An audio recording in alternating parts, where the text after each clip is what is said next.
بسم الله الرحمن الرحيم والصلاة والسلام على أشرف المرسلين سيدنا محمد وعلى آله وصحبه وسلم تسليما كثيرا. أعزائي أبنائي الطلبة، نلتقي من جديد في محاضرة جديدة من سلسلة محاضرات Ophthalmology Made Easy. كنا قد أكملنا الحديث فيما سبق عن الانفكشوس يوفيتس، وتحدثنا بالتفصيل عن التوبركلوس يوفيتس, syphilitic and toxoplasmosis uveitis, and also the viral uveitis. Today we will start our first lecture in the non-infectious uveitis, and namely we'll start with one of the main causes of this non-infectious uveitis, that's the Vogt Koyanagi Harada disease, VKH. And we will study in details the epidemiology, the immunology, the global consensus, the classifications, and the clinical manifestations. And we will provide some case scenarios regarding this important disease and discuss together the differential diagnosis of these different presentations. So let's dive deeply in this subject, which is a very important subject for any postgraduate student, and let's explore more and see what's inside. Now, starting with the table of content of this lecture, which is structured into 13 sections, as you can see, and these sections covering the complete spectrum of the VKH disease. We will begin with the historical context and the epidemiology, and then we will cover the etiology and the immunopathogenesis and the genetics, and the diagnostic criteria section will cover both the classical and the modern imaging-based approaches. Clinical phases and ocular manifestations are illustrated with real multimodal imaging, and the differential diagnosis section uses side-by-side comparison between different pictures, and the management will follow with the international consensus and recommendations and the future directions, and then finally we'll have some cases and quizzes. So let's dive deeply and see what's inside. The history of VKH disease begins with three independent observations made by Alfred Vogt and Harada and Koyanagi. The Alfred Vogt, which is a Swiss ophthalmologist, first describes the bilateral uveitis with vitiligo in 1906. Then Harada, a Japanese physician who described the presence of bilateral iridocyclitis with exudative retinal detachment in 1926. Then Koyanagi is another Japanese ophthalmologist who reported bilateral uveitis with neurologic and integumentary finding in 1929. So the unification of these three eponymy made in the mid of the 20th century based on the shared immune pathogenesis of all of these three observations. And in the modern era, re-evaluation and assessment has been made and proved to be due to a T-cell mediated immunity. So these are the picture of these three doctors and physicians who are participating in the description of this disease, and finally named as Vogt Koyanagi Harada disease or Vogt Koyanagi Harada syndrome. Now, to understand why Vogt Koyanagi is a very important disease that we have to pay more attention to it worldwide. First of all, because it is prevalent worldwide and is a major cause of panuveitis, which is the most common cause of non-infectious panuveitis. So if you have a non-infectious panuveitis, number one, always think of Vogt Koyanagi Harada disease. And it accounts for between 5 to 10% of all uveitis cases, especially in Asia. So this is makes a very big significant burden, especially in young working patients, and especially it affects people between the age of 20 to 50 years with female predominance with bilateral affection. So it is for this reason it is very important, and if left untreated, nearly 50% they will have significant visual loss. The other thing that it is an early and treatable disease if early diagnosed and patient receive the sufficient amount of immunosuppressive or steroids. So the prognosis is very good, preventing the delayed complication that will happen if left untreated, like subretinal fibrosis and the other complications. So it is common in Asian people, Hispanics means the Latin America, and also in the Middle East populations. And the interesting thing that the people in the sub-Sahara of Africa, they are immune, although they are black people, and this disease you will learn later on that it affects mainly the melanocytes and the melanin pigments. So it has a predilection for the melanin containing tissues. However, the people from Africa and African Sahara, sub-Sahara, they are immune against, or they have very low incidence of VKH. This is one interesting point. So the incidence of recurrence with the use of immunosuppressive is 60% if you don't use the treatment. However, with the use of immunosuppressive, the prognosis is very good, and up to 80 to 90% they will have visual acuity more than 20/40. So this is why VKH is very important, because it is worldwide prevalent and it is serious disease if left untreated, and good prognosis if treated. That's why it is very important. Now, as far as the global epidemiology and the prevalence of VKH disease, which shows striking geographical and ethnic distribution, as it is most common cause of non-infectious panuveitis, especially in Asia and in areas of Japan, China, and India, and also in Latin America, and in the Middle East, of course, in the Middle East.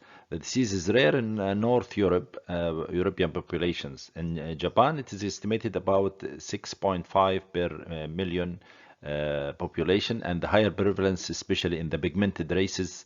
This suggests a genetic predisposition related to the melanocyte density or the HLA association, so that clinicians should maintain a high index of suspicion for any patient from this high prevalence ethnic background, which present with bilateral uveitis.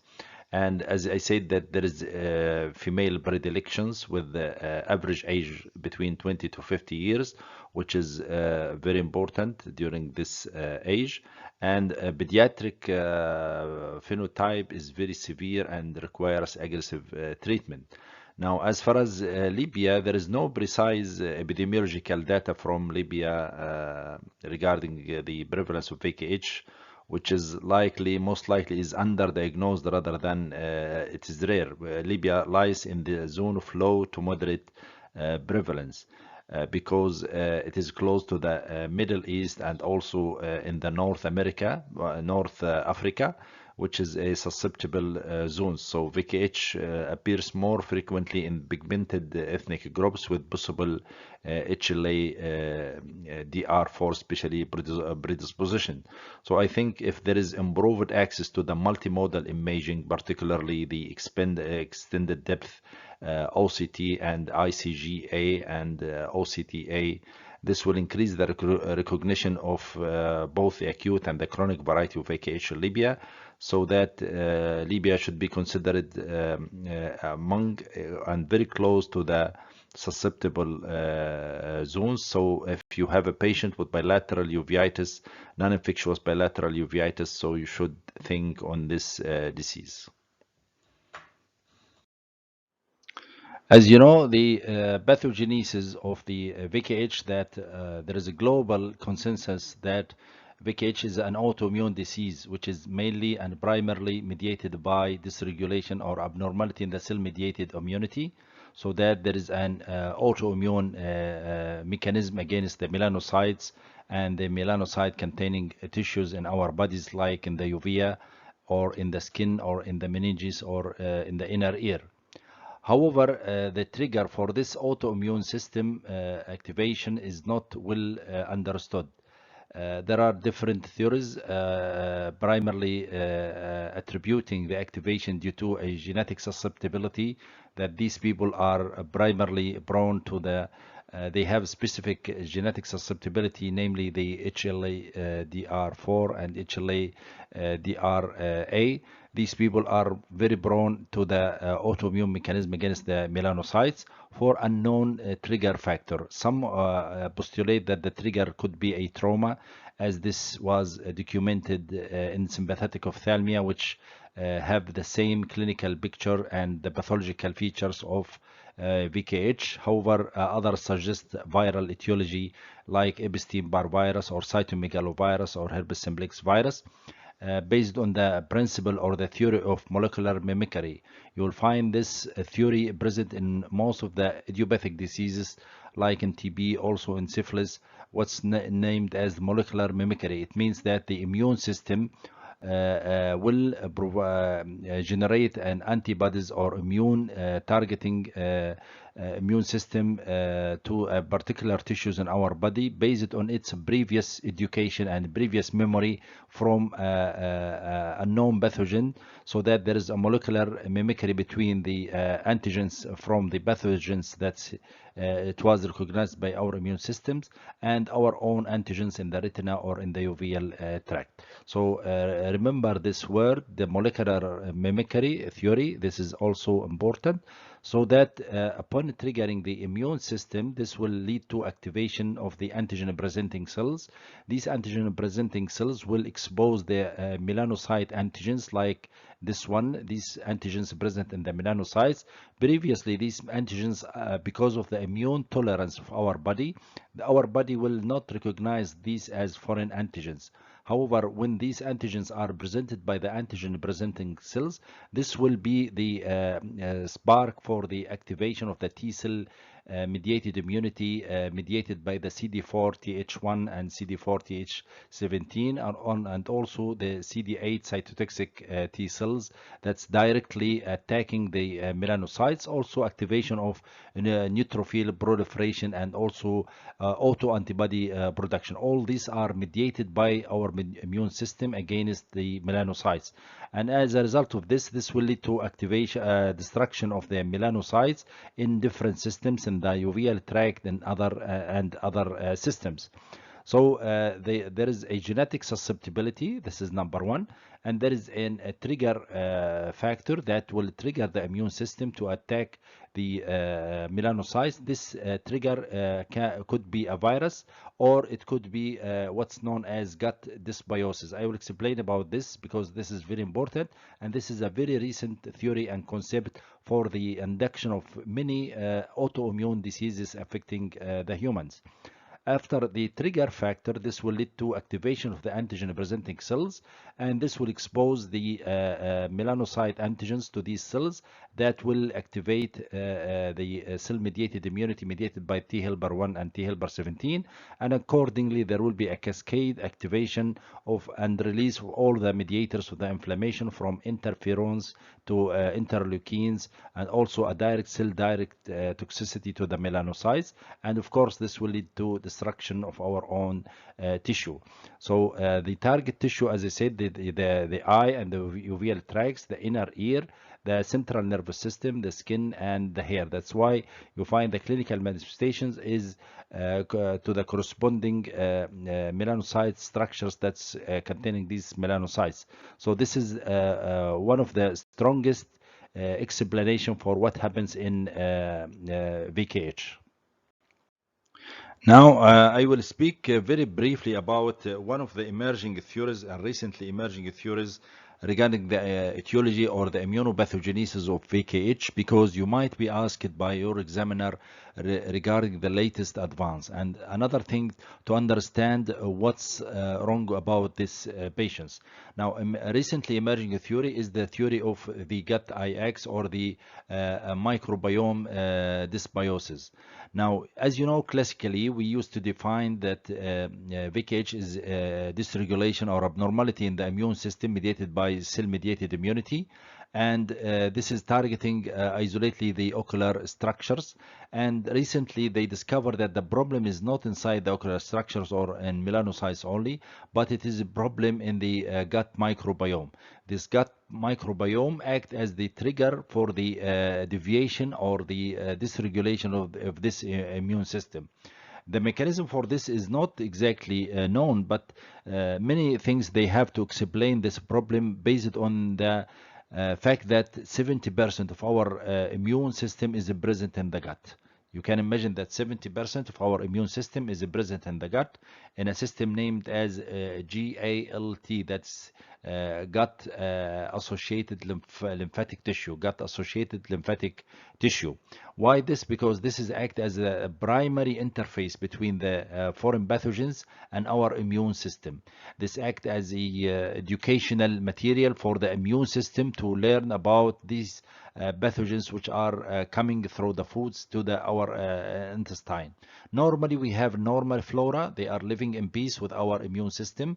They form the basics for our ecosystem. Now if there is imbalance or disruption of this ecosystem due to abnormal food habits of the person, or due to the abuse of antibiotic or any causes that dysregulate this ecosystem, this will lead to dominance of the abnormal pathogens in the gut. This dominance will lead to disturbance of the intestinal mucosal barrier, so the intestinal mucosal barrier will become leaky.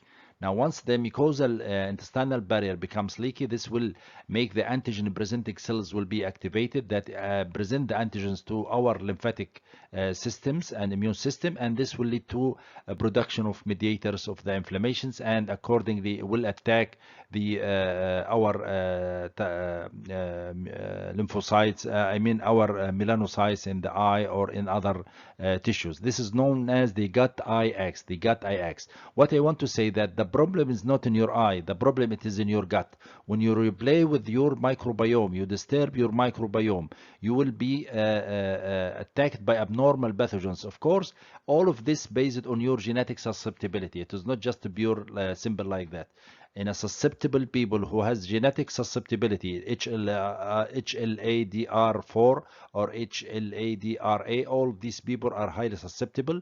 Along with this disturbance in the intestinal microbiome, this acts as a trigger for disturbance of the immune system and attacking our own. Now, the advantage of this one, that when we are treating these patients, we are not just targeting the immune system by suppressing or modulating the immune system, but we have to look for our intestine, and we modulate and improve the microbiomes of your patient to control the disease. This is a recent theory emerging over the year 2020. To confess and you impress your examiner, you should know and speak about this, apart from the other triggers like the molecular mimicry, other pathogens like herpes or cytomegalovirus or Epstein-Barr virus. They have molecular similarity to other our own antigens. So just keep it in your mind, and you can read about it in details if you are interested. Now we come to the evolution of the diagnostic criteria of the VKH. The evolution starts from the era of Shigora criteria at 1978. This name is very famous in the placing the basis for the classification of the VKH, that a case of bilateral granulomatous uveitis with extraocular manifestations. Then the criteria has been modified later on by the year 1999 by the American Uveitis Society, but they make a very restrict criteria, so it was criticized by most of the doctors. Then re-evaluation made at 2001, and they classify into a complete VKH, incomplete VKH, probable VKH, and this classification is still used up till now. So for you as a postgraduate student, you should memorize and remember this classifications. However, this classification is mainly based on the clinical observations, and the doctors now looking for the shifting this from the just clinical observation to a multimodal imaging based diagnosis. so that they include the ICGA and the enhanced depth imaging and the OCTA in the diagnostic criteria for this disease. And the reason for that, they understand that the VKH is primarily a stromal choroiditis.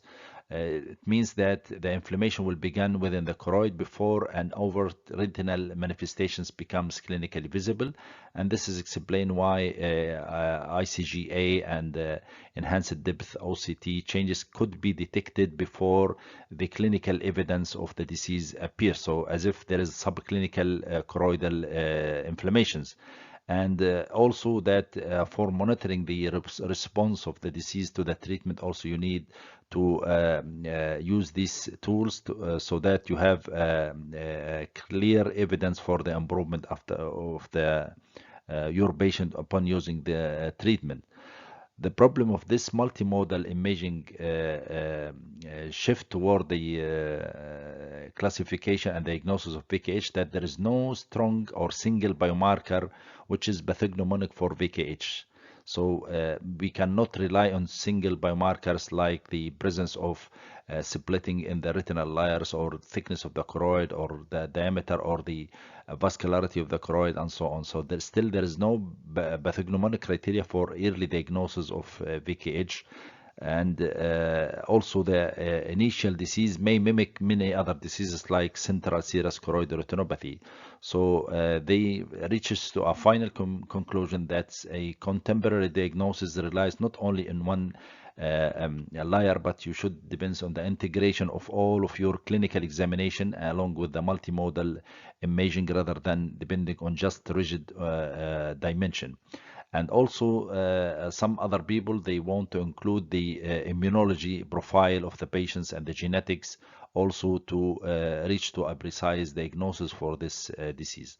However, for you as a postgraduate student, you need to memorize the classifications, the latest classification of VKH as a complete, incomplete, and probable, and keep in your mind that the recent era, the incorporation of the multimodal imaging is very important, so that when you discuss with your examiner regarding this, you should know about the current classification as well as the future directions regarding the genetics of the patients and the immunology of the patient, and also the incorporation of the AI as assisted pattern recognition for assisting differentiating different phenotypic representation of VKH from other diseases. Now we will speak about the revised criteria. As I have spoken before, this revised criteria is made by the international community to assist doctors and clinicians to help them in the diagnosis of VKH. They classify the criteria based on the presentation into a complete VKH, incomplete VKH, and probable VKH based on the presentation. For complete VKH, in which you find ocular manifestations, mainly in the form of bilateral granulomatous uveitis with serous retinal detachments, or you find Fox nodule, which is granulomatous nodules in the choroid, and can be seen clinically on the fundus with as fine yellowish spots in the fundus. The ocular manifestation along with systemic manifestations involving the neurological system or auditory signs in the form of meningism, tinnitus, or hearing loss, or skin manifestations like vitiligo, poliosis, or alopecia. If the patient presents with all these presentation, this is called complete VKH. Now, for incomplete VKH, in which you find ocular manifestations in the form of uveitis or serous retinal detachment on Fox nodules, along with one of the extraocular manifestations, the neurological manifestation or auditory or skin or integumentary manifestations. Now, if you find only one of these extraocular manifestation along with the ocular manifestations, so it is named incomplete VKH. Now, for probable VKH, in which you find only ocular manifestations without the presence of any systemic manifestation, so only ocular manifestation is called probable VKH. So you can see that VKH is mainly ocular disease with secondary involvement of the other systems. This is very important. Now, the drawback or the disadvantage of this classification that it is made too early before the era of the enhanced depth OCT or the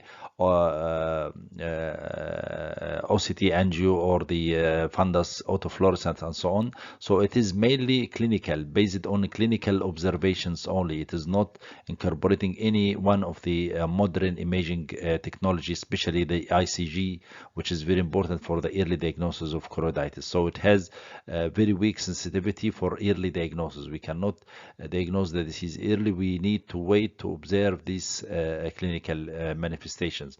So in early cases in which the early presentations, or sometimes the early unilateral case, but later on it will be bilateral.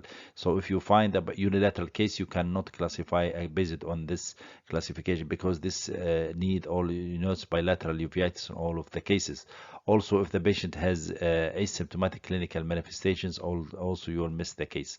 So this is the only disadvantage of the system, and the reason for that, it is described before the era of the multi-imaging techniques, and it necessitates the exclusion, this criteria. Before diagnosis of VKH, you have to exclude other causes like sympathetic ophthalmia, central serous choroidal retinopathy, posterior scleritis, intraocular lymphoma, TB, and syphilis. All this should be excluded before you go to the diagnosis of VKH. So it is a diagnosis of exclusion after you diagnose or exclude all other causes. Now, this is the list of the systemic or manifestation that can occur in the neurological system. Meningism due to involvement of the meninges, so the patient will have knuckle rigidity and kerning signs positive with severe headache. And also when you do CSF study for lymphocytes, you will find pleocytosis for the CSF. This is very important because it is present in 80% of the patients. Sometimes you find cranial nerve pulses. Sometimes patients will have psychiatric manifestations in the form of psychosis and confusion. This has been reported. In the auditory and vestibular system, you will find tinnitus, maybe unilateral and becomes bilateral later on. Sensory neural hearing loss is very important because the cochlea contains melanocytes and is targeted in this disease. Vitiligo, vertigo, you will find vertigo and vitiligo as well. Vertigo, and this accuses in which there is loss of balance and hyperacusis.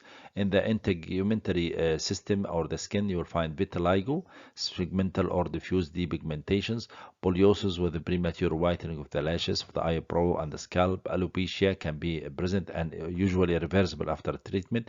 And a very important sign, which is Shigora sign. It is very rare sign, but is pathognomonic. Shigora sign, in which there is perilimbal vitiligo specific to VKH. Perilimbal around the limbus, there is some melanin deposition around the limbus of the eye. In this patient, you will find white band around the limbus, which is known as perilimbal vitiligo. This is called Shigora sign. So this is briefly the revised diagnostic criteria for VKH, because in the next slide I will speak about the Sun criteria for VKH and mention the difference and the rationale behind that classification. After we have spoken about the revised diagnostic criteria for VKH, which was developed early and primarily for clinical diagnostic framework, it is designed for bedside assessment of the patients and remains highly practical for the real-world patient assessment, particularly in early cases and in incomplete VKH and in atypical presentations. However, the Sun classification has been evolved recently with more strict criteria, as you can see, and we will discuss now together. Not for the sake for clinical application or bedside application, but it is designed primarily for research purposes and for standardizing the criteria for the diagnosis and for a large cohort to for research purpose.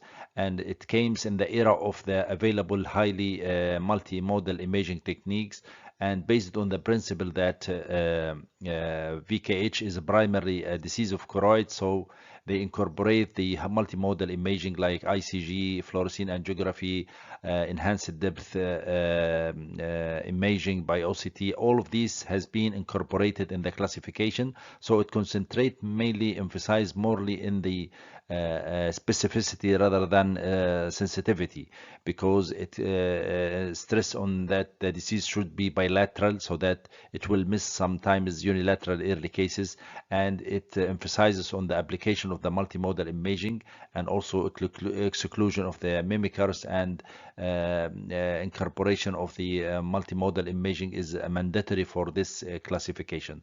So these are very important, especially absence of history of trauma or surgery, and no clinical or laboratory evidence of any other diseases, namely TB or syphilis, and insist on bilateral ocular involvement. These are very important mandatory criteria to roll in the patient in any cohort study for VKH.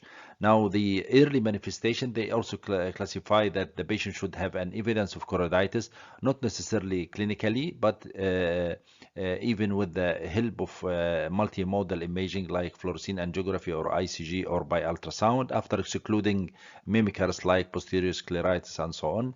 Patient should have evidence of choroiditis with or without anterior uveitis. Sometimes you find vitreous inflammation or no vitreous inflammation, disc hyperemia, bullous exudative multifocal retinal detachment. This can be focal or multifocal retinal detachments. And so in late stages of the disease, history suggestive of prior presence of early finding, especially the ocular manifestations, or the presence of ocular depigmentations, especially what's known as the sunset glow fundus. Due to wide depigmentation of the fundus will appear as having a sunset glow fundus appearance, or what's known as the Shigora sign, or other ocular signs like the presence of nebular chorioretinitis, pigmentation, points of depigmentations, or retinal pigment epithelial changes, clumping, migrations. All of these are suggestive of ocular involvement, along with the presence of systemic manifestations, as I said before, either in the auditory system or any neurological manifestations due to meningism, severe headache, nausea, vomiting, tinnitus, and so on. Then it restricts the skin manifestations in the form of alopecia, poliosis, vitiligo. All these are skin manifestations. So the Sun classification, as I said, it is very strict, concentrate mainly on the specificity of the disease rather than on the sensitivity. So some cases may be missed by this system, and especially those with atypical presentation or very early unilateral presentation, there might be missing of these cases. But this system is accepted by most of the people who are looking for doing studies and applying this for any large cohort of diseased persons, so that by standardizing this terminology and the criteria, this will be helpful to understand and compare different studies with each other. So there is a large international agreement regarding this Sun classification. The first stage of VKH is known as the prodromal phase, which is characterized mainly by systemic manifestation that lasts between 3 to 7 days, and patients mainly complain of neurological symptoms, which represent 85% of the cases, and mainly headache, neck stiffness, photophobia. This is called the symptoms of meningism. And if you do CSF study, you will find pleocytosis in 80% of the cases. Pleocytosis means elevated protein and lymphocyte count in the CSF with normal bacteriological or viral studies. Other symptoms of auditory symptoms seen in 75% of the cases in the form of tinnitus, hyperacusis, vertigo, and eye fullness. Other systemic flu-like illness with myalgia, fatigue, nausea, vomiting also can be seen in 50% of the cases. So you can note that in this stage there is no clear symptoms or signs of ocular involvement, just systemic symptoms of meningism, headache, and auditory symptoms, and so on. So there is no definite clear eye manifestation in the form of drop of vision, or you find in examination uveitis and so on. So this is very important. Keep it in your mind that if you are asked in the prodromal stage, you will not find eye signs. You just only find systemic manifestation. Rarely you'll find some photophobia and some blurring of vision. This is rare. Now, after the prodromal stage has been elapsed, the acute uveitic stage is the classical presentation and the common presentation for patients with VKH. Usually it lasts between 2 to 6 weeks, and in 70% of the cases they present with bilateral panuveitis. However, 30% of the patients, they will have asymmetric presentation in the sense that one eye is involved and after a few days the other eye is involved. So keep it in your mind so that don't be misled that when you have a unilateral or asymmetric presentation, you forget to keep VKH as your differential diagnosis. And the classical finding in this stage, as I said, panuveitis in the form of anterior uveitis, vitritis, and posterior uveitis in the form of serous exudative retinal detachment. And usually the primary source or focus of infection or inflammation is in the posterior pole, because VKH, as you know, is a primary stromal choroiditis. And when the stromal choroiditis starts, the exudative, multilobular exudative or serous detachment of the retina will appear. You will find also hyperemia and the blurring of the disc margin. And later on there will be vitritis and then spillover of the inflammation to the anterior chamber. So usually the inflammation starts on the posterior segment, then progress to the anterior segment. So don't be misled if you don't find significant finding in the anterior chamber, because the inflammation is still not yet reaches to the anterior segment. This is very important. And of course the finding in the posterior segment should be supported by the hallmark in the multimodal imaging in the form of OCT, angio, and also ICG and the ultrasound. All this we will speak about them in details. However, the main features in the OCT finding is the presence of multilobular serous detachment of the retina with subretinal septi. This is very important because there will be associated bacillary layer detachment, which is the separation between the myoid layer and the ellipsoid layer. And the diagnostic sign is the choroidal thickening. You will find severe choroidal thickening, and this is documented by the enhanced depth imaging of the choroid and the use of swept source OCT, because the spectral domain will not give information about the choroid. Also by studying the choroid vasculature by the OCT angio. The characteristic feature of anterior uveitis, initially it starts as a non-granulomatous uveitis, and after a few weeks it will be typical classical the mutton fat capice with the characteristic deposition all over the cornea, as you can see here. Also you will find the nodules in the pupillary margin, the Kobe nodule, the Posaka nodules, and so you find severe also inflammatory reaction. This is usually in this stage. The other signs that you can see in the anterior segment, but not in this stage, in the advanced stages, you will find the depigmentation. In the convalescent stage, you will find the depigmentation of the iris with sectorial atrophy and severe posterior synechia. This can be seen in the convalescent stage, but in the uveitic stage, usually you will find non-granulomatous uveitis initially, followed by granulomatous uveitis, and then the classical finding of the granulomatous uveitis. Now we come to the third stage, which is the stage of convalescence stage. This is a stage of generalized depigmentation. Usually start from week 4 up to 3 months, around 3 months from the presentation, characterized by widespread depigmentation due to loss of melanocytes from the choroid as well as from the retinal pigment epithelium, giving the characteristic sunset glow appearance, which is pathognomonic for VKH. Also other structures will be involved, like the integumentary areas and the skin and the lashes as well, leading to the poliosis. and the characteristic Shigora sign, which is perilimbal vitiligo. As you know, this area is full of melanin pigment deposition around the limbus, and this patient will have white band between the cornea and the sclera. This is called perilimbal vitiligo or Shigora sign. It is very specific also for VKH.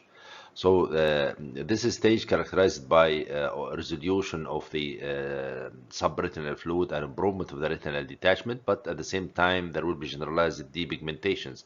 And as I said before, that this is the time for the window period, that therapeutic window is in this area. If you could pick up this patient in this stage and provide intensive immunosuppressive treatment, you will prevent him from progressing to the advanced stage of chronic depigmentation and chronic fibrosis, subretinal fibrosis, and all the complications of advanced VKH.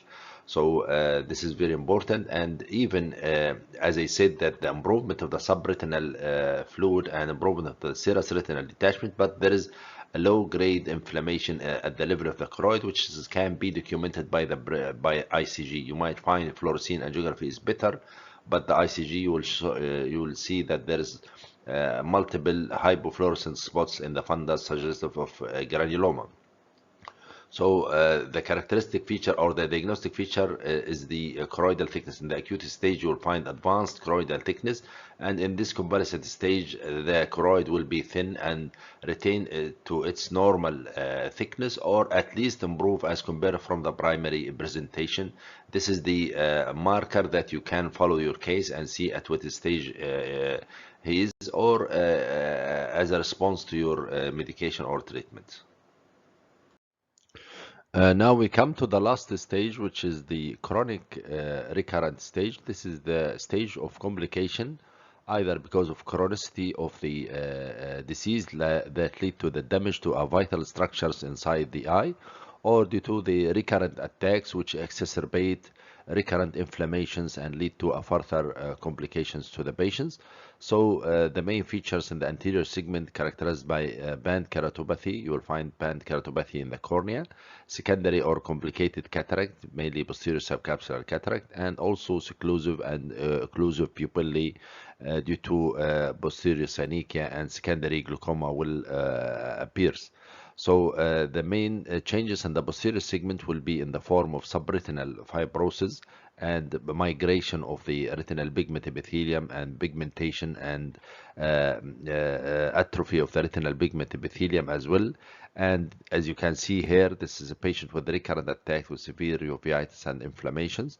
And this is after he received the treatment, but unfortunately his fundus is severely damaged with depigmentation, perilimbal depigmentations, and atrophic patches in the areas of the Dillon-Fox nodules, and also hyperpigmentations due to migration of the retinal pigment epithelium to the retinal surface, and also due to atrophic scar formation and damage for the macula. So this patient, the visual potential is very poor in this patient, and even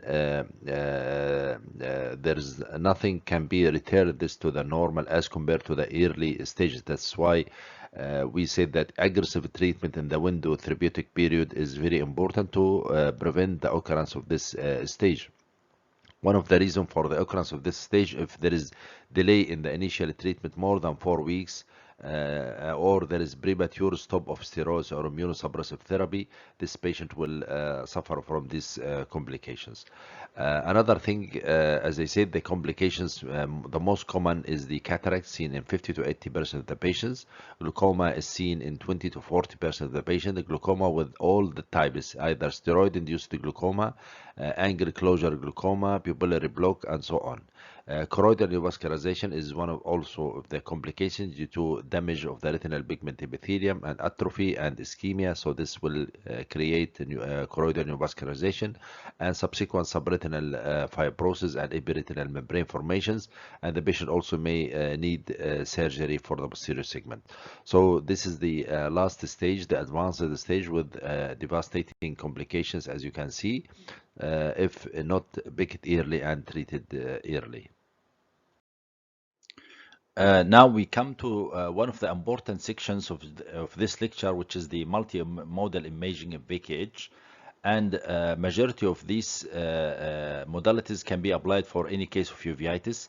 Perhaps this is the most important section because you should learn how to read the fundus photography, fluorescein angiography, ICG, enhanced depth imaging, and B-scan ultrasound, microperimetry, and laser spectrography. So this is very important part of this lecture. You should concentrate so that you should be able to pick up the finding and accordingly provide the differential diagnosis. Now, any oral exam or any case scenario that you will be facing in the exam, they will provide you one of these modalities and he will ask you what's the finding, and accordingly he will ask you the differential diagnosis, so you should be able to understand these types of modalities. Now I will present different pictures ranging from fluorescein angiography to ICG and OCT and extended or enhanced depth imaging, so that we can recognize together the changes that happens in the posterior segment in cases of VKH, as well as the monitoring of the response of the treatment. As far as the posterior segment changes, as you can see, you will find bilateral hyperemia of the optic disc with the peripapillary hypopigmentation, and this is the serous detachment of the retina. As you can see here, this is the boundary of the serous detachment, and multiple yellowish spots suggestive of multifocal serous detachment with multifocal choroiditis. And you can see also the stress lines or the folds of the retina, as you can see here. This is suggestive of the pressure from the underlying choroid, which can be seen also in posterior scleritis. So this is the initial fundus picture of acute uveitic stage. Patient will complain of drop of vision, and when you do other modalities of multimodal imaging like OCT, you will see the evidence of retinal detachment. This is another case with OCT picture for a patient with exudative detachment. As you can see, the turbidity and the high reflectivity of the vitreous here suggests of vitritis. Also, the high reflectivity of the subretinal fluid with the huge subretinal collections and detachment of the neurosensory retina. Here, similarly, there is a separation between the myoid zone and the ellipsoid zone, so this is known as bacillary layer detachment, and this is collection of subretinal fluids here and here, so this is subretinal neurosensory detachments. This is another features of acute uveitic stage can be seen, and the characteristic exudative retinal detachments. Another feature is the presence of septa, hyperreflective septa due to fibrin adhesions between the layers of the retina, which are separated. This is also another feature of the VKH. This is another case of bilateral acute serous retinal detachment in the uveal stage or face of the VKH, and you can see here the subretinal fluid accumulation with subretinal serous retinal detachments, and the characteristic feature on fluorescein angiography. Initially you will see pinpoint spots of hyperfluorescence, then in later stages there will be leaking and accumulation of the dye and hyperfluorescence and accumulation in the fluid, in the subretinal fluid, as you can see here. This is characteristic features for the exudative retinal detachments. Now, of course, the indocyanine green is the gold standard for checking the stromal disease activity and any stromal disease, namely choroiditis as in VKH. And the key finding includes the delay in the perfusion of the choroidal blood vessels and the fuzzy appearance that appears in the indistinct large choroidal blood vessels. You can see multiple black dots, which is a blocking of the fluorescence from the underlying choroid because of this active granuloma. This is in one eye. The other eye looks normal initially in the beginning of the disease. The disease can be asymmetrical. So in the beginning of the disease, the other eye is normal. Now, this patient receives some medications and immunosuppressive, and after follow-up, you can see there is a decrease in the number of the multiple dark spots in the fundus, which means that the patient is improving, but at the same time you can see the appearance of the same spots present in the other fundus of the left eye, which was normal initially. So the fluorescein angiography or the ICG is important for the diagnosis as well as for follow-up and monitor the response to your treatment, characterized by multiple hypofluorescent spots that remains even in later stages of the procedure, unlike in fluorescein angiography, which appear initially as hypofluorescent then becomes hyperfluorescent later on. This is another case of oxidative serous retinal detachment. You can see the multifocal appearance of the retinal serous detachment that is having the appearance of the leopard appearance. And in early stages of fluorescein, as you can see, there will be a few spots of hyperfluorescence in the periphery, and in the central part it looks hypofluorescent. And slowly by the progression of the stages of fluorescein, you find leakage and accumulation of the dye, so that you can see in very late stages the characteristic pooling of the dye under the retina, suggestive of oxidative retinal detachment. Another characteristic features of the posterior segment involvement in VKH that you will find blurring and hyperemia of the optic disc with associated evidence of oxidative retinal detachments. As you can see here, evident by fluorescein angiography, you see the hyperfluorescence and leaking in the early stages of fluorescein with multiple small pinpoint leaking points from the adjacent retina. In the ICG, as I said, you will find characteristic multiple dark spots blocking the fluorescence from the underlying choroid, with the characteristic lacy appearance of the choroidal blood vessels that becomes more lacy in late stages. However, the hypofluorescent spots are still present. So this is seen by ICG. So presence of blurring of the disc margin with leaking is also one of the characteristic features of VKH. If you don't find the sign, you should revise your diagnosis and double check your case. This is a OCT picture for another case with enhanced depth imaging. You can see the multifocality of the subretinal fluid collections and the haziness of the vitreous phase. And also here I would like to show the importance of the choroidal thickness. You can see here how much the choroid is thick from the largest choroid blood vessels, or the interface between the choroid and the sclera. You can mark a line here and then measure the distance. You can see it is between 500 to 600 thickness of the choroid, which is very abnormal. Normally between 250 to 270 microns. So this is very specific and very sensitive indicator for the activity of the disease, indicate the disease is still active, and indicate that this subretinal fluid collection is due to abnormality in the choroid, and this is choroidal problem. This slide shows multiple pictures from fundus photography to the OCT and swept source OCT. For example, this is a wide field fundus photography showing the multiple creamy yellowish spots deposited all over the fundus. This is named as Dillon-Fox nodules. They are characteristic for VKH, but they are not specific, as can be seen in many other diseases like sympathetic ophthalmia and also in sarcoidosis.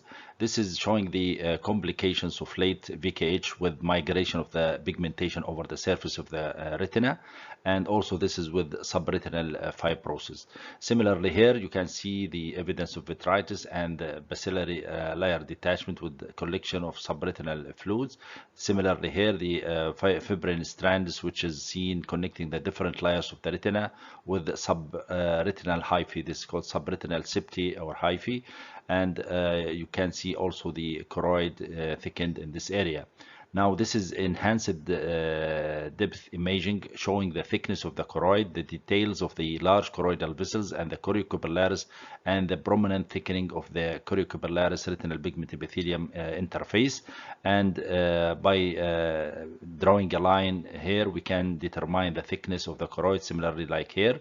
This is very important to diagnose the case as well as to monitor the response to your treatment. Similarly here, multilocular subretinal detachments with thickening of the choroid, similarly here, and with elongation of the outer nuclear layer, and severe thickening of the retinal pigment epithelium choriocapillaris interface. So these are a variety of different multimodal imaging help you in the differential diagnosis, the diagnosis and monitoring the response to your treatment.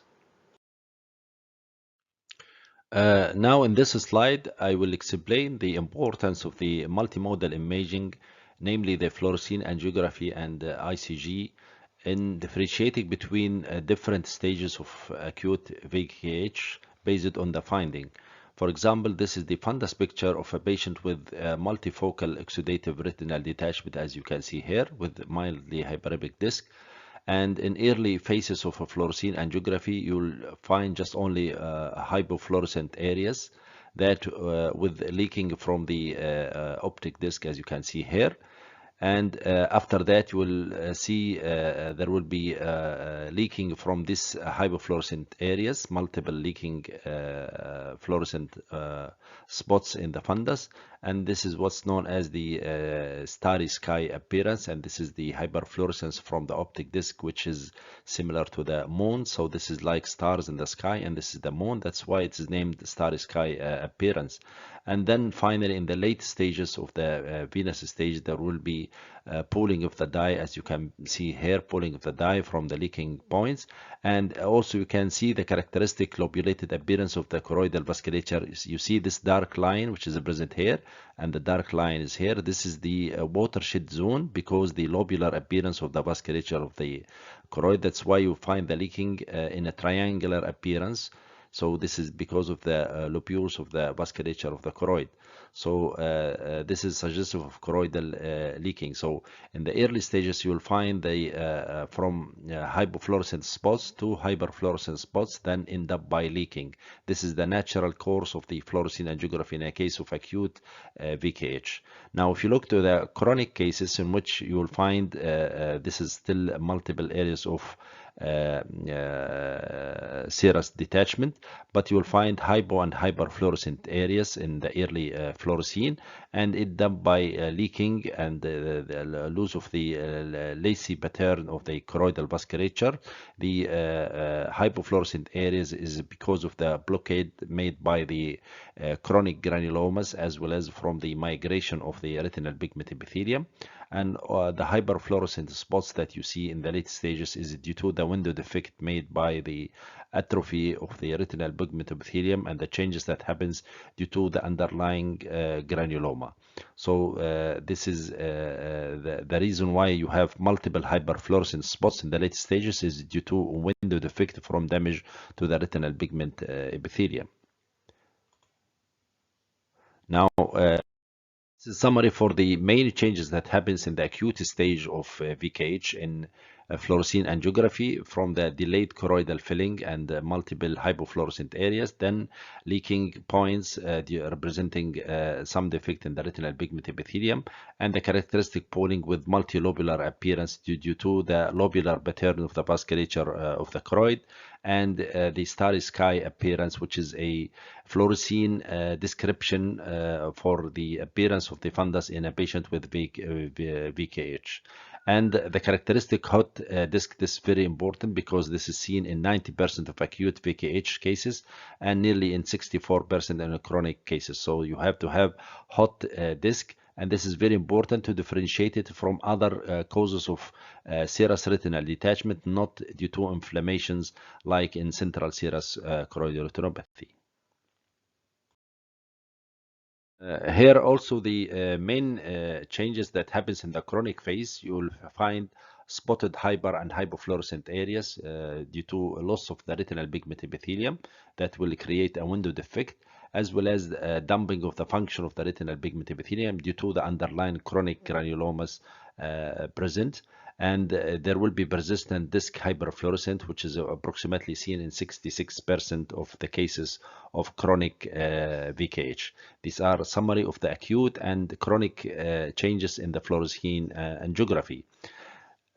If you look to the ICG, similarly, the ICG, you will see this is comparison between ICG and fluorescein. This is ICG. You will find initial stages of ICG. There will be hypofluorescent spots in the early stages that persist even in later stages, as you can see here.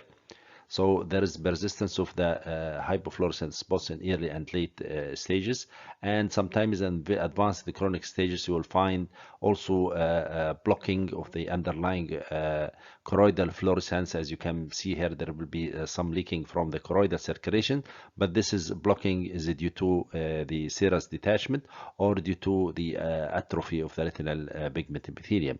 As compared to the fluorescein, you will find hypofluorescent spots initially, then a mild leak will be appearing, and then finally there will be pooling of the dye with the characteristic lobular appearance. You see here, this is the characteristic lobular appearance of the pooling of the dye. This is due to the choroidal circulation and the lobulated appearance of the choroidal circulations, and this darkness is due to the blocking made by serous oxidations or serous retinal detachment.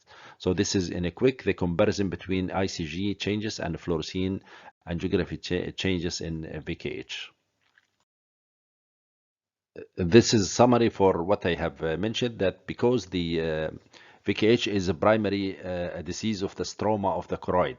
It is not a disease of the choriocapillaris, but it is a disease of the stroma of the choroid, and there will be granuloma that will press and compress the choriocapillaris, leading to ischemic changes as well as changes in the retinal pigment epithelium. And ICG is very sensitive as compared to the fluorescein angiography in diagnosing choroiditis. So there will be hypofluorescent dark spots that persist throughout the whole stages of the ICG, and later stages you will find the fuzzy choroidal appearance from leaking from some of the blood vessels of the choroid, and the blocking made by the serous detachment and due to the granuloma formations.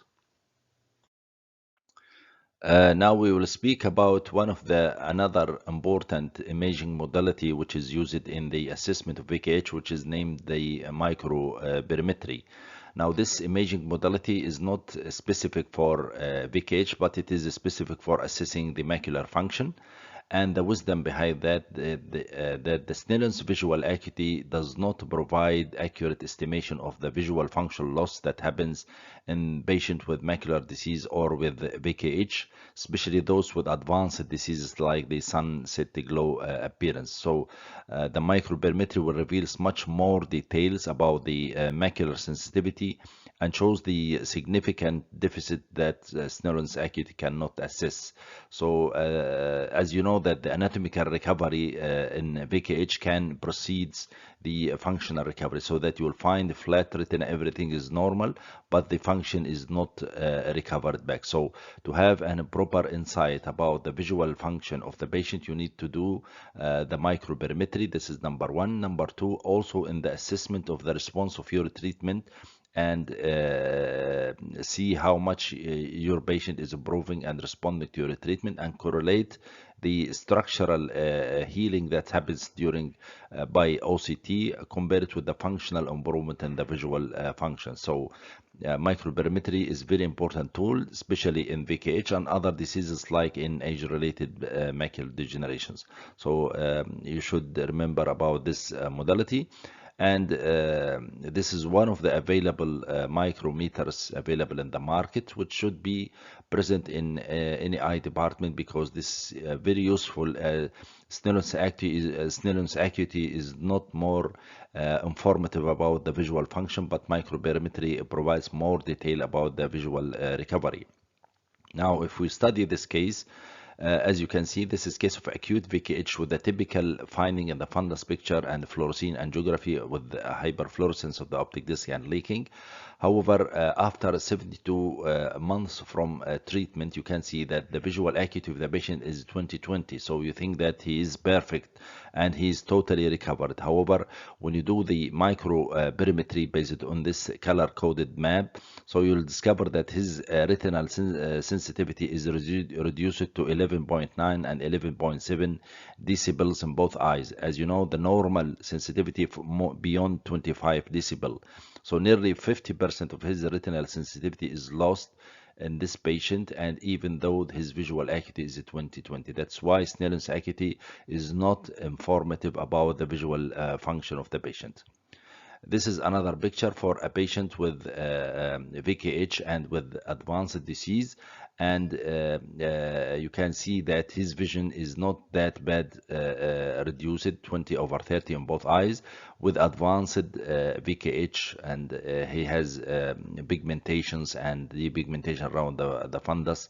So this is the chronic stage of VKH. However, when you look to the macular sensitivity or retinal sensitivity in the macular area, reduce it to 5.3 and 1.9 decibel, which is much more beyond the normal range. So you can see how much the discrepancy between the visual acuity as well as the visual function assessed by the microperimeter. This is the message that don't rely on the visual acuity in these patients. You should assist them using the microperimetry initially, as well as to monitor the response of your treatment. Now I will provide very brief notes about the fundus autofluorescence. For you as a postgraduate, you should know this modality of imaging that reflects assessment of the function of the retinal pigment epithelium. And the advantage of this way that it is non-invasive way, so that we can assist the metabolism and the function of the retinal pigment epithelium. Now its application in VKH, that because VKH, you know, primarily is diffuse choroiditis, and there will be an associated disruption or dysfunction of the retinal pigment epithelium. So we utilize this modality to assist the function of retinal pigment epithelium. And it has two presentations. In the acute stage, the hyperfluorescence represents the stressed and the accumulated lipofuscin pigment in the retinal pigment epithelium. However, the hypopigmentation represents the accumulation of the subretinal fluid under the multilobulated serous retinal detachment. And also it can be used in the monitoring the improvement after treatment. As you can see, after treatment, the improvement of the fundus autofluorescence picture here. So in the acute VKH, the hyperfluorescence represents stressed retinal pigment epithelium, and the hypofluorescent areas represent accumulation of a fluid under the retina. However, in the chronic VKH, the hyperfluorescent area represent areas of retinal pigment epithelial migration. That's due to atrophy. There is migration and proliferation of some of the retinal pigment epithelium to the surface of the retina, so there will be hyperfluorescence. And the hypofluorescent spots represent atrophy and fibrosis of some of the retinal pigment epithelium. So this is the interpretation both in acute and the chronic phases. And the fundus autofluorescence, we have two types: the short wavelength one, which is used for retinal pigment epithelium assessment, and the near infrared used to assess the melanin pigment and melanofuscin lipofuscin pigment.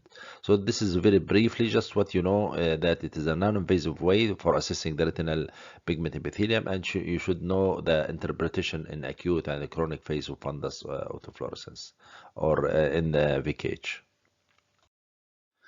Now we will speak about another simple imaging modality which is available in most of the eye departments.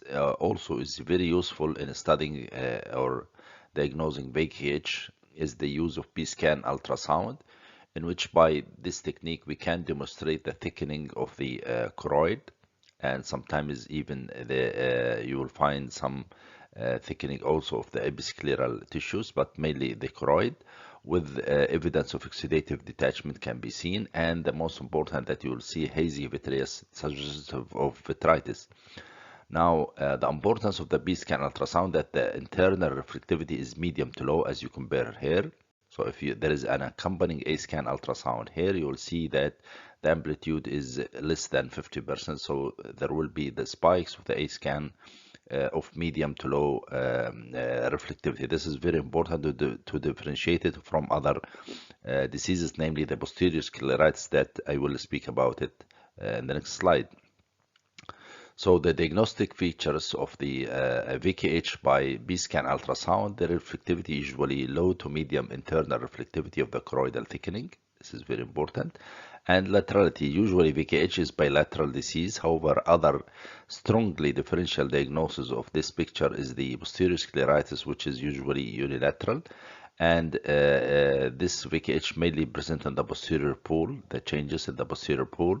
However, posterior scleritis might be nodular, present in somewhere else here, not necessarily in the posterior pole. So it's very important to differentiate VKH from posterior scleritis. As I said, the difference based on the internal reflectivity as well as the unilaterality, as posterior scleritis usually unilateral. Another thing is the pain. Posterior scleritis usually painful problem, and the patient will have deep pain. Now, if you see the B-scan picture of posterior scleritis, the diagnostic T sign is pathognomonic. However, this T sign might not necessarily present in all cases of posterior scleritis, especially if it is nodular scleritis. This is true for diffuse scleritis or if the nodule is adjacent to the optic nerve. However, if it is far nodular scleritis, you might not see the classical T sign, so don't miss or underdiagnose posterior scleritis by looking to the T sign only. The T sign suggestive of hyporeflectivity or lucent area present in the subtenon's space, fused with the fluid collection around the optic nerve here and the posterior or episcleral area, so gives the appearance of the hypolucent or hypoecho area of T sign. This is the T sign diagnostic for posterior scleritis. So to this fluid accumulation in the suprascleral space adjacent to the thickened choroid, so this gives this appearance.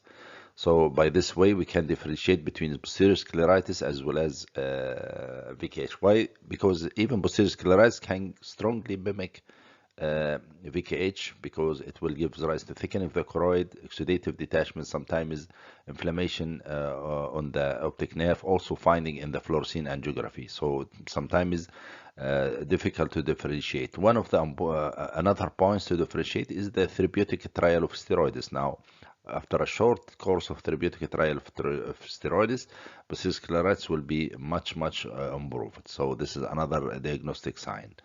Another thing is, as I said, that the reflectivity of the thick end of the choroid, you will find high reflectivity, more than 1.7 millimeter, which is around 87%. When you compare the A-scan deflection, more than 80%, you will find the internal reflectivity of the choroid. So this is high, medium to high reflectivity as compared to the medium to low reflectivity as I described in the VKH. So the main differential points is that the location, usually VKH usually primarily involving the choroid. However, the posterior scleritis involving the sclera, and the choroid is secondarily involved. And as I said, low to medium reflectivity in VKH, however, high reflectivity in posterior scleritis. The T sign is absent in VKH, and usually VKH is bilateral disease. However, posterior scleritis most commonly unilateral, and the deep pain which is present in the posterior scleritis is very important, especially in the early morning, and absence of systemic signs in the posterior scleritis, as compared to the VKH, in which the patient will have meningism, tinnitus, vitiligo, alopecia. However, posterior scleritis may be associated with systemic diseases, so we find other manifestations of autoimmune diseases or vasculitis.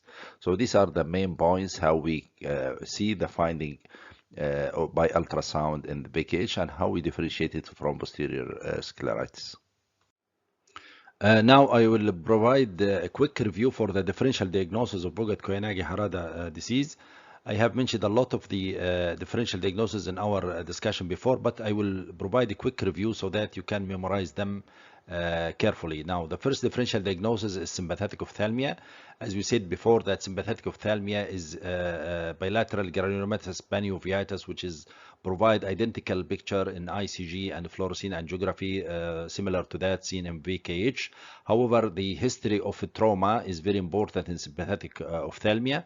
Also, the lack of systemic prodromal symptoms like in VKH, the flu-like illness and the CNS signs and symptoms are lacking in sympathetic ophthalmia. Another thing is that in the bleocytosis that we have spoken before, which is present in 80% of cases of early VKH, usually absent or very minimum, nearly 10% only in sympathetic ophthalmia.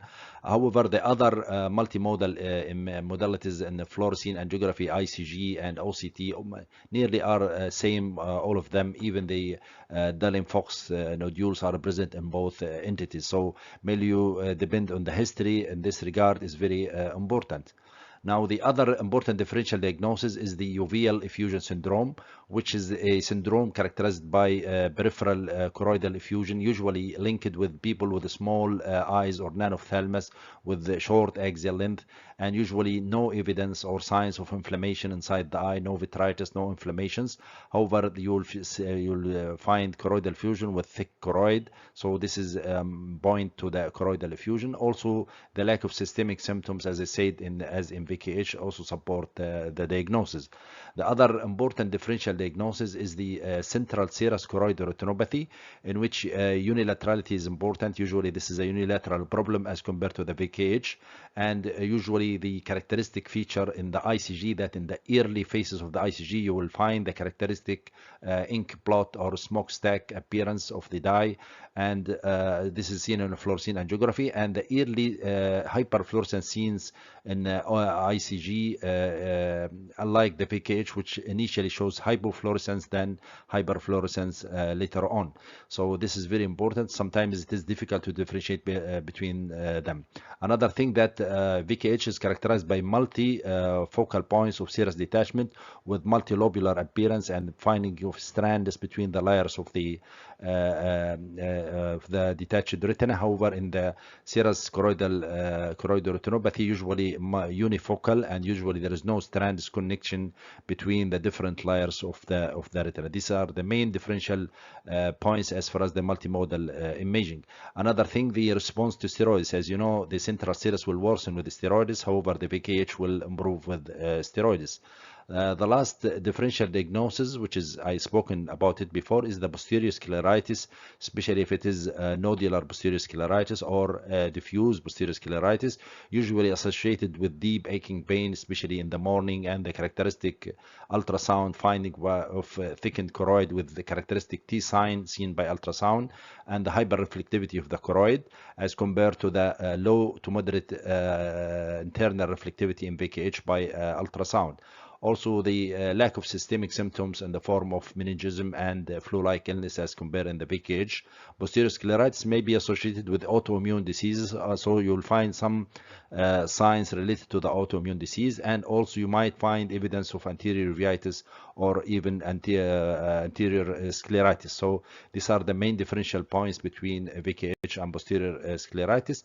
Both of them, they will respond with the steroids, so steroids cannot be used here as a diagnostic difference between both of them. Now we reach it to the management of VKH. We will speak about the principles and general guidelines for the treatments, and protocol for the systemic steroids, and the use or the indication of the use of immunomodulator therapy, and then finally about the indication for the use of the biological treatment. Now, one of the most important general guidelines in the management is that the earlier you treat the patients, the better will be the result. So to pick up the patient in the window period or the therapeutic window, so you have to start with large dose of steroids with IV methylprednisolone for the initial 3 days, followed by oral prednisolone with high dose, and then within 2 to 4 weeks you should start immediately with the immunomodulator treatments, and this treatment should be guided by the OCT and ICG. You should follow anatomical remission of the disease evidenced by the changes that happens in the OCT as well as in the ICG, and immunomodulator should be continued at least for 2 years. You can imagine at least for 2 years you should continue to use them, and you cannot say that your patient in remission unless you have a strong evidence based on, as I said, on the ICG, OCT, fluorescein angiography, and disappearance of the subfoveal corneal thickness. It should be normal. The choroid steroid thickness below the fovea should be normal with no subretinal fluid and zero cells in the anterior chamber. All these are indication for remission, and you start the tapering. So the goal is to control the inflammation with very intense immune suppression with the use of intravenous methylprednisolone and immunomodulators, and continue for at least 2 years before you start doing the tapering. And all the biomarkers should be normal in the form of at least 3 months before you start the tapering, in the form of no subretinal fluid, no cells, no activity, and absence or normal. The subfoveal corneal thickness should be normal.